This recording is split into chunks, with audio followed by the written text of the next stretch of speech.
Le président de la République, président de l'Union africaine, reçoit un message écrit du président du Conseil présidentiel libyen et s'entretient avec le président de la Commission de l'Union africaine.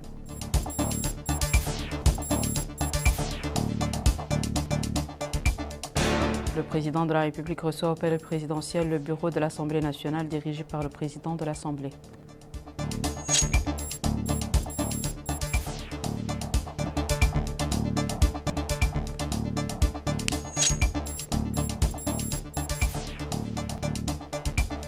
Le président de la République supervise la cérémonie honorant les lauréats du concours de la 4e édition du prix présidentiel pour la conservation et la compréhension des textes coraniques.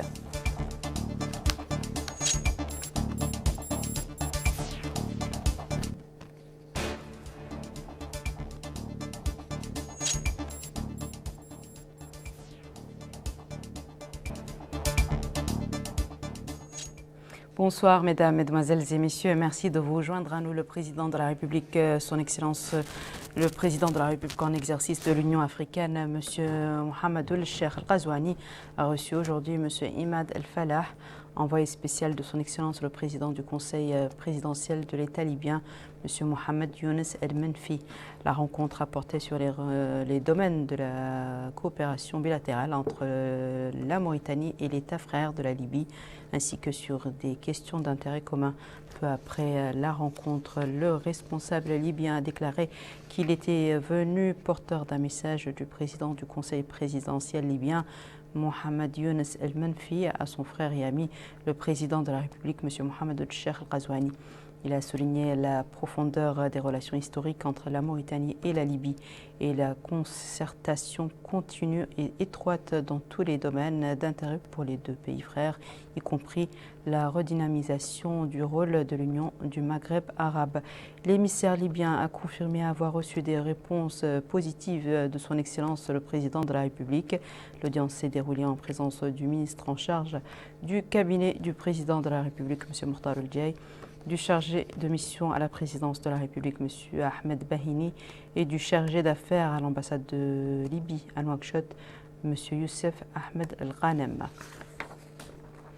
Le président de la République, président en exercice de l'Union africaine, M. Mohamed Cheikh Al-Ghazouani, avait reçu en audience hier au palais présidentiel à Nouakchott le président de la Commission de l'Union africaine, M. Moussa Faki Mohamed. La réunion s'est déroulée en présence du ministre chargé de la présidence de la République, M. Mokhtar Ould-Diaye, du ministre des Affaires étrangères, de la coopération des Mauritaniens à l'étranger, M. Mohamed Salm Merzoug, et du directeur du cabinet du président de la République, M. Mohamed Hassan Ould-Labbat. À sa sortie d'audience, le président de la Commission de l'Union africaine a fait la déclaration suivante que je vous propose d'écouter. Président de la République, président en exercice de l'Union africaine, ma visite rentre dans le cadre de la concertation entre la présidence de la Commission et la présidence en exercice. J'ai eu l'occasion donc de faire un tour d'horizon avec son Excellence sur les grands dossiers du continent africain, qu'il s'agisse des questions de paix et de sécurité, qu'il s'agisse de la mise en œuvre de l'agenda 2063, qui est l'agenda de l'Union africaine, qu'il s'agisse des partenariats de l'Union africaine avec le reste du monde.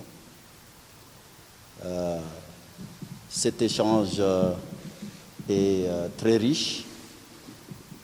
J'ai reçu les analyses et les orientations du président en exercice. Nous avons un certain nombre de rendez-vous, de réunions et de conférences, aussi bien à l'intérieur du continent qu'à l'extérieur. Et il est absolument dans l'ordre des choses qu'avant ces échéances, nous nous concertions pour davantage défendre les intérêts du continent africain. Tout le monde le sait, le continent fait face à des difficultés sur le plan politique, sécuritaire et institutionnel. 6 États membres sont suspendus pour raison de changement non constitutionnel du gouvernement. C'est une première depuis la mise en place de l'Union africaine. C'est une préoccupation sur laquelle nous travaillons. Nous travaillons avec le président en exercice et les communautés économiques régionales de notre continent. Nous avons un certain nombre de rendez-vous, je le disais. Bientôt, il y aura un sommet extraordinaire sur la question de l'agriculture, sur les fertilisants, parce que la sécurité alimentaire fait partie des priorités du continent. Le président de la République, M. Mohamed El-Cheikh Al-Ghazouani, a également reçu cet après-midi au palais présidentiel à Nouakchott le bureau de l'Assemblée nationale. À sa tête, M. Mohamed El-Bamba Magued, président de l'Assemblée nationale.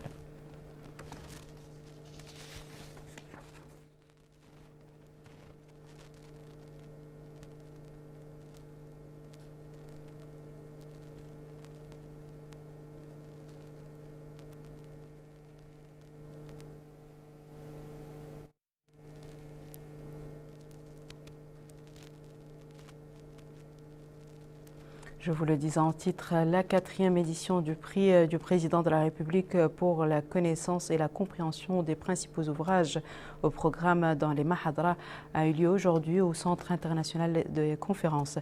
Et c'est le président de la République, M. Mohamed El-Cheikh Al-Ghazouani, qui a supervisé l'événement. C'est un compte-rendu d'Aminata Khan.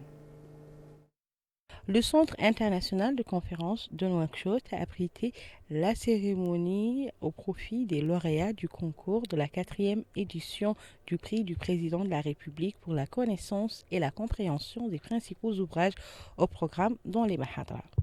Le président de la République a ainsi remis le premier prix du concours d'un montant de 5 millions d'anciens ouguiya au lauréat Mohamed Naji Abdrahman, premier de cette 4e édition. Le Premier ministre a quant à lui remis le second prix d'un montant de 4 millions d'anciens ouguiya au deuxième gagnant, Mohamed Abdrahman Outaleb Najim. Le ministre des Affaires islamiques et de l'enseignement originel a quant à lui décerné le 3e prix de 3 millions d'ouguiya au 3e gagnant, Mohamed Lemine Habib Demed, tandis que le secrétaire général de l'Association des oulémas de Mauritanie a remis le 4e prix d'un montant de 2 millions d'ouguiya au 4e prix, Mohamed Mustafa Baba. Le président de Dar el-Mashaf el-Sherif a décerné le 5e prix d'un montant de 2 millions d'ouguiya au 5e gagnant, Mohamed Mahmoud Salem Lemjidri. Dans un mot prononcé pour la circonstance, le ministre des Affaires islamiques et de l'enseignement originel, Daoul Sidi Oula Amar Taleb, a souligné que le prix du président de la République pour la mémorisation et la compréhension des textes de Mahadra a couvert 4 connaissances encyclopédiques. Il a ajouté que ce prix a atteint la plénitude de la satisfaction des pionniers, des cheikhs et des diplômés de la Mahadra, de sorte que tout le monde l'a reçu avec une immense joie, et ses échos ainsi que la fascination qu'a provoqué la nouveauté de son idée se sont étendus à la communauté scientifique dans divers horizons. Le ministre a souligné que le prix est une occasion de découvrir de jeunes talents scientifiques qui auraient pu rester dans l'anonymat malgré le besoin urgent pour elles d'assurer la continuité du rayonnement scientifique et de la connaissance islamique de notre pays. Pour sa part, le porte-parole des lauréats a, dans un mot prononcé pour la circonstance, exprimé ses remerciements à l'endroit du président de la République pour le soin particulier qu'il apporte à la Mahadra mauritanienne et à l'encouragement de ses sortants, en saluant l'action menée dans ce sens par le ministère des Affaires islamiques et de l'enseignement originel. Le président du prix pour la mémorisation et la compréhension des textes de Mahadra, qui a été lancé sur instruction du président de la République, a indiqué que ces actions sont menées pour encourager et soutenir les élèves de la Mahadra à préserver l'excellence du pays et sa spécificité dans le domaine de l'enseignement originel pour assurer la durabilité des programmes des étudiants des Mahadra dans la mémorisation et la compréhension du Saint-Coran. La conférence des présidents de l'Assemblée nationale s'est réunie mardi sous la présidence de M. Mohamed El-Bamba Magued, président de l'Assemblée, en présence de M. Ahmed Sid Ahmed El ministre de la Culture, de la Jeunesse et des Sports et des Relations avec le Parlement. Au cours de la réunion, la conférence des présidents a pris connaissance des projets de loi suivants présentés par le gouvernement. La conférence des présidents a décidé de renvoyer ces projets de loi aux commissions techniques permanentes compétentes.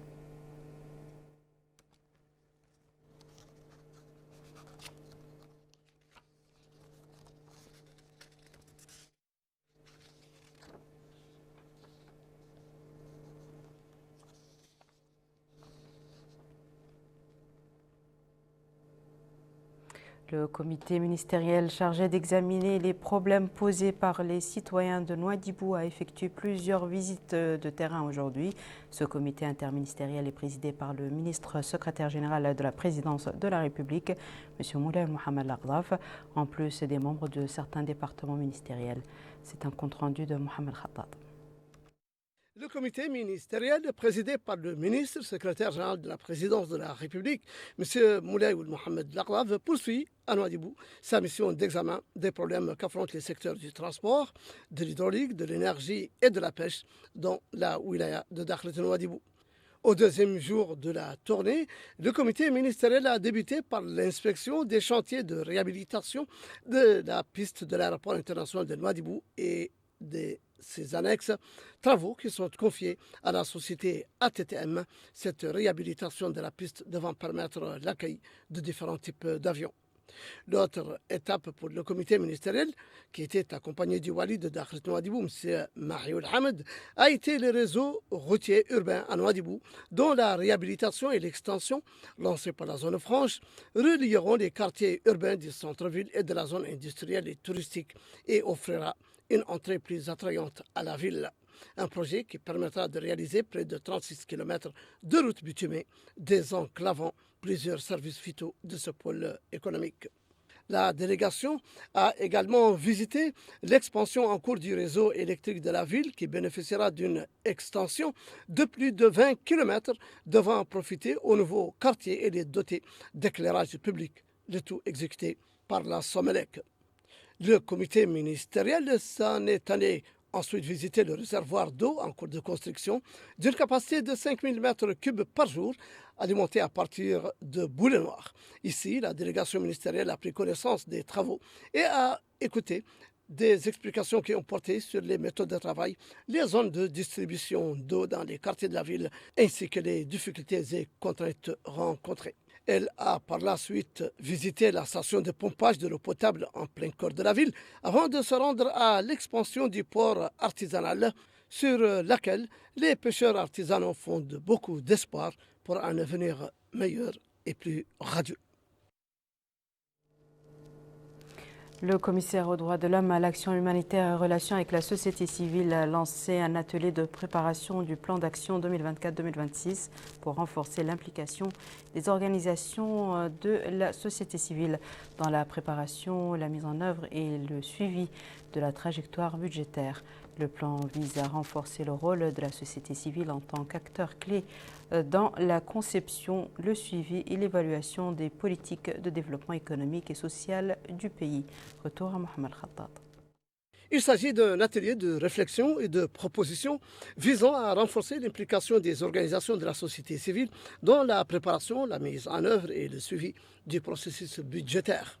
Ouvrant les travaux de cet atelier, le commissaire aux droits de l'homme, à l'action humanitaire et aux relations avec la société civile, M. Cheikh Ahmedou Ahmed Salmoul Sidi, a souligné que le processus de préparation du budget est au cœur de la gouvernance démocratique et du développement durable, indiquant que les décisions prises lors de la préparation du budget national ont un impact direct sur la vie des citoyens, en particulier des groupes les plus faibles et les plus vulnérables, ce qui rend nécessaire que ces décisions reflètent les besoins réels de la population et tiennent compte de la répartition équitable des ressources. Il a également souligné le rôle central du ministère des Finances dans l'élaboration du budget et dans la garantie de la transparence, de la participation et de la responsabilité dans la gestion des finances publiques.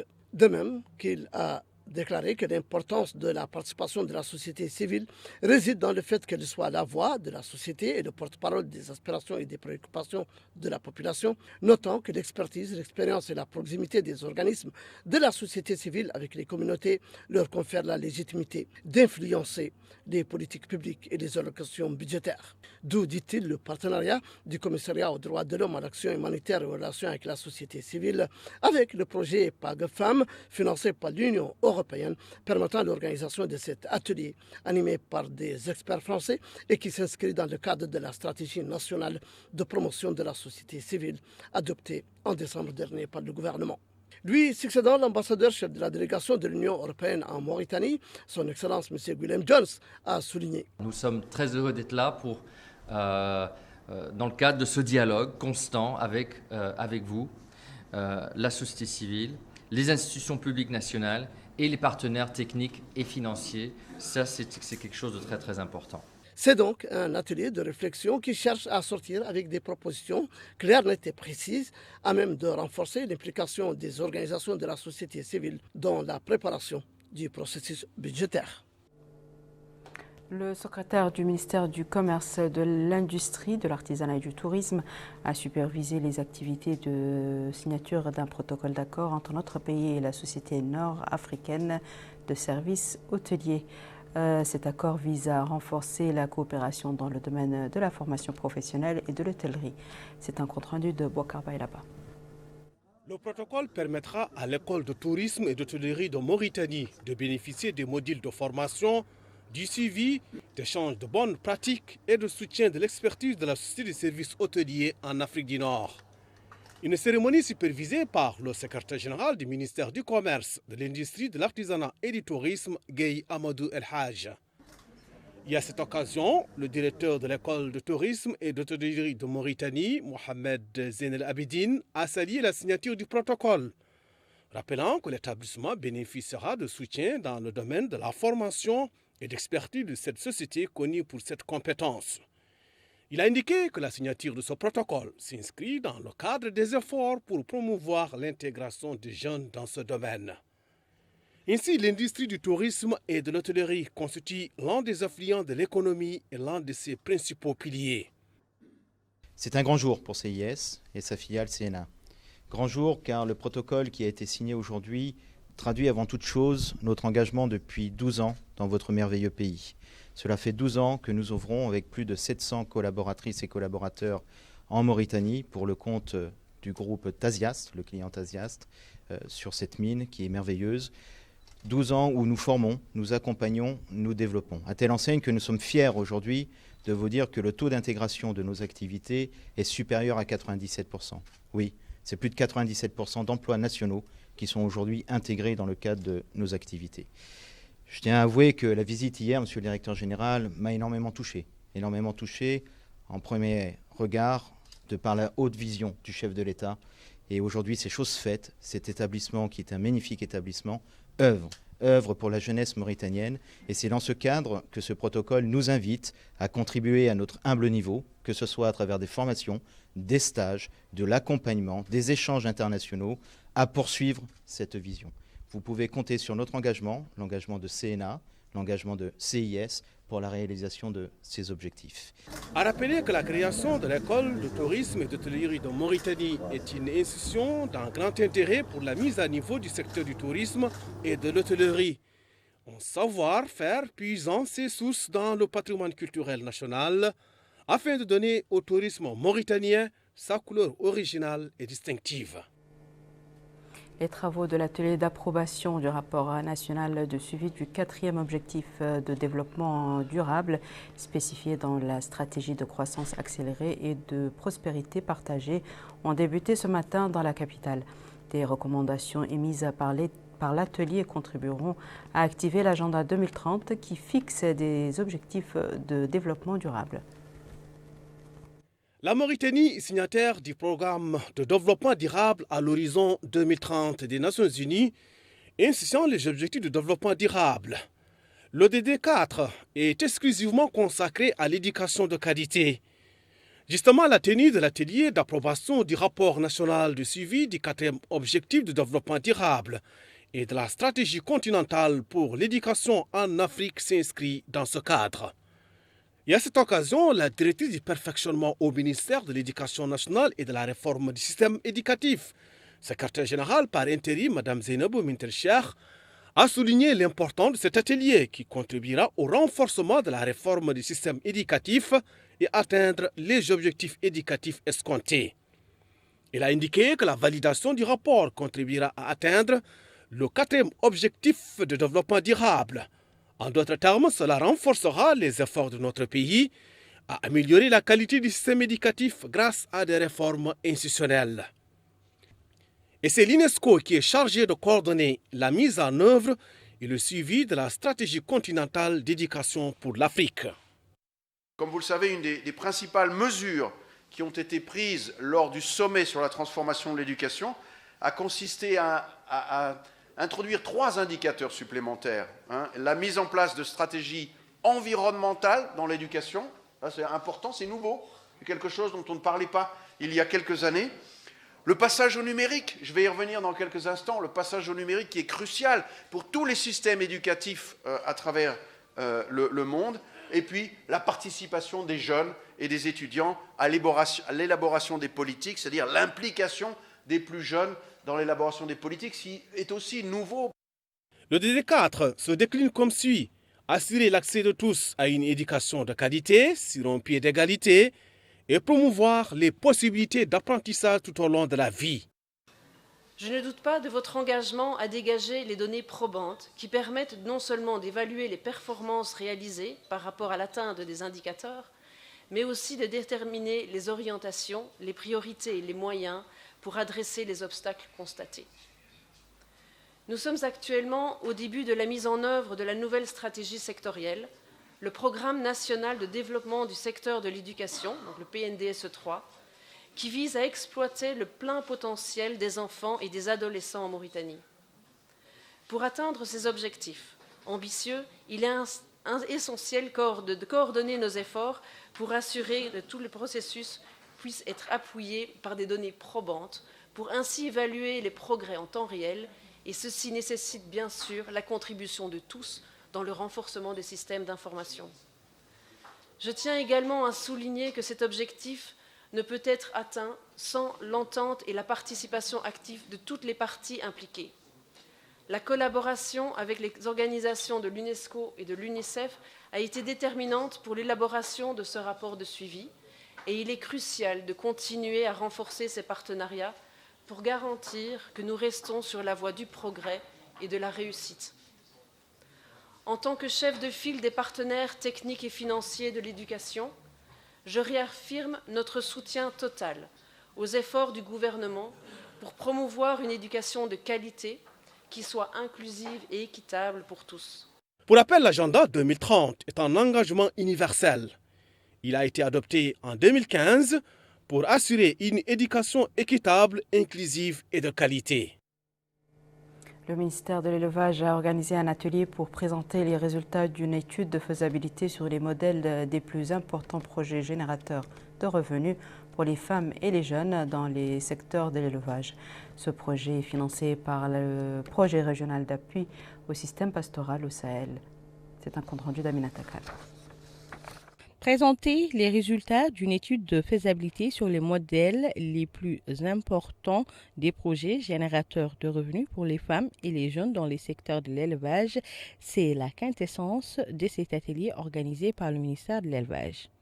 Présent à la rencontre, le conseiller en charge de la santé animale, Brahim Taleb Moussa, a d'emblée indiqué que le volet intégration économique et sociale des femmes et des jeunes en milieu rural est une composante essentielle du projet précité, objet d'une attention particulière par les pouvoirs publics pour soutenir les franges vulnérables en milieu rural. Notons que ces projets s'inscrivent dans le cadre de la mise en œuvre du programme élargi du président de la République. Le Conseil a ajouté que les résultats des discussions sur l'expérience pionnière du projet dans le domaine du financement et du suivi des activités génératrices de revenus se traduiront par d'importantes recommandations qui constitueront une opportunité d'œuvrer pour des activités similaires.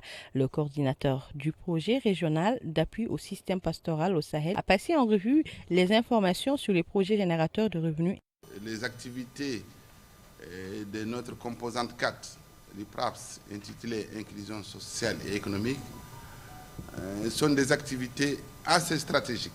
Malheureusement, tout le monde ne les perçoit pas comme telles, mais ce sont des activités stratégiques pour la simple raison qu'elles viennent en appui à la frange la plus vulnérable de nos populations bénéficiaires, nos populations pastorales. Donc, que ce soit les AGR ou les formations qualifiantes, les formations au métier que nous conduisons déjà depuis bientôt 6 ans, elles ont un impact réel sur ces populations et c'est ce qui fait véritablement notre fierté au niveau du PRAPS.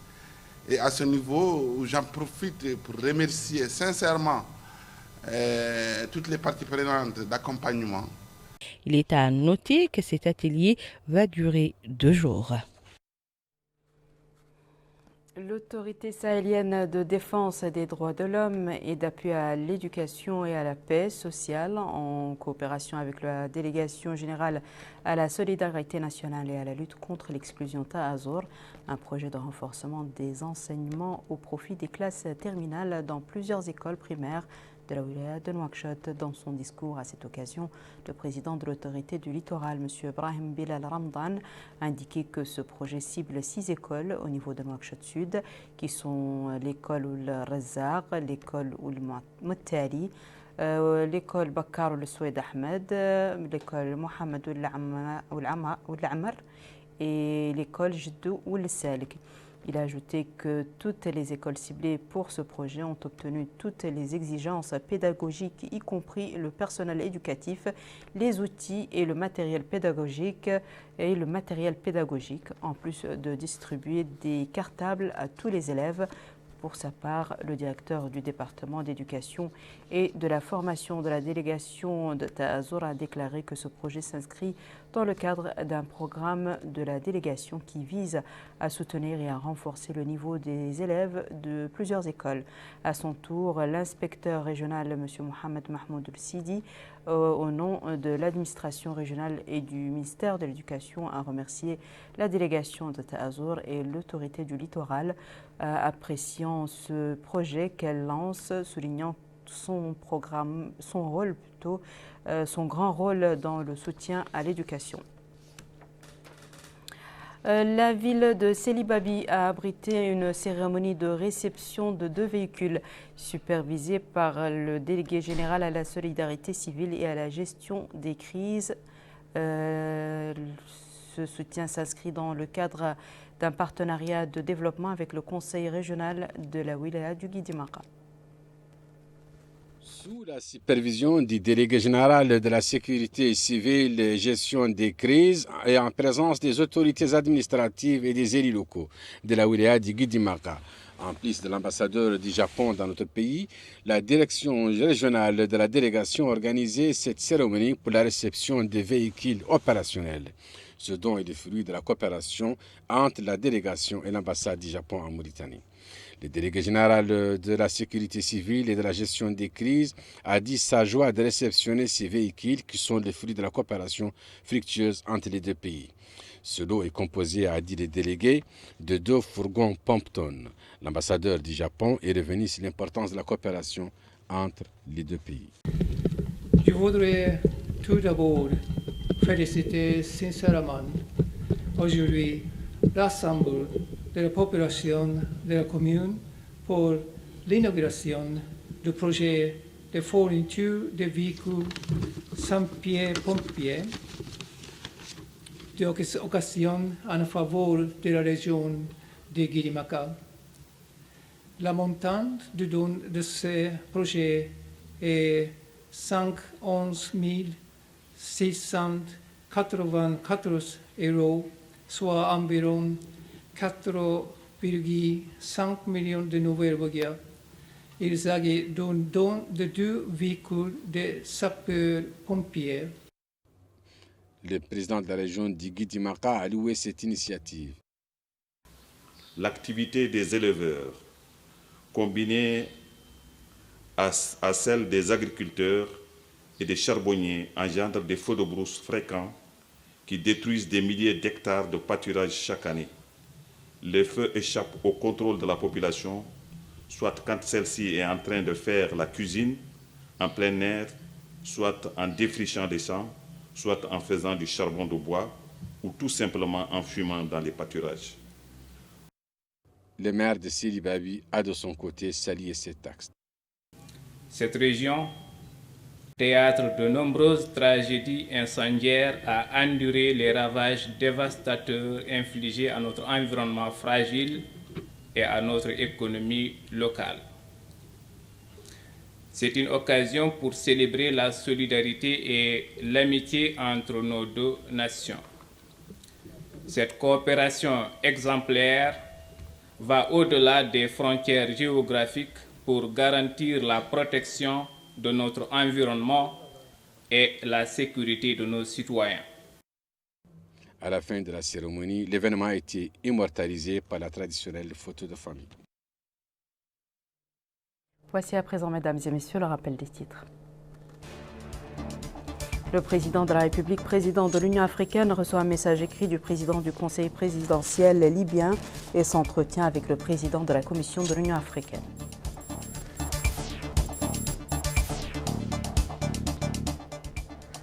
Le président de la République reçoit au palais présidentiel le bureau de l'Assemblée nationale dirigé par le président de l'Assemblée.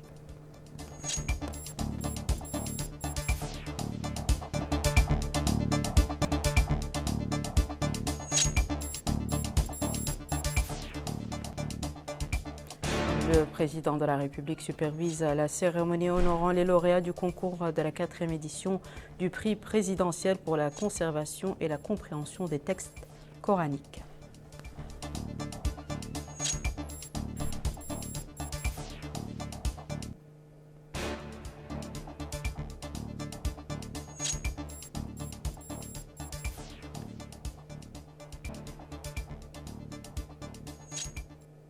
C'est la fin de ce journal, mesdames et messieurs. Merci à vous de nous avoir suivis et merci de votre fidélité. Et je vous souhaite une excellente suite de programme sur le Mauritanie.